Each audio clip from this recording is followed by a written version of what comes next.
qu'en France, il y a deux problèmes. Il y a un problème, c'est un problème de mentalité. On adore être désabusé, ça donne l'impression qu'on est intelligent. Si je dis oui, mais je connais, oui, mais ça s'est déjà passé, oui, on a déjà vu, etc., j'ai l'air malin. Ouais.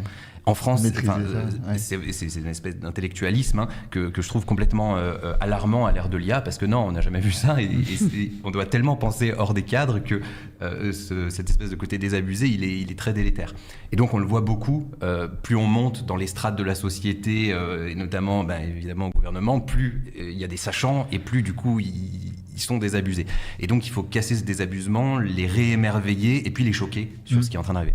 Et puis le deuxième élément problématique aussi en France, c'est qu'on a une ou deux personnes très connues qui font partie de l'histoire de l'IA, qui sont importants dans l'histoire de l'IA, mais qui, depuis l'arrivée de GPT, n'ont pas fait partie de l'histoire des LLM et de GPT, et depuis l'arrivée de GPT, développent tout un narratif qui n'existe qu'en France sur le fait que ça va pas arriver, l'IA générale n'existe pas, c'est qu'un outil, etc.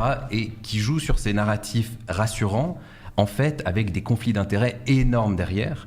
Et malheureusement, ces gens-là, qui sont pas de la nouvelle génération dans le monde de l'IA, mais sont encore souvent ceux qui sont interrogés par nos dirigeants.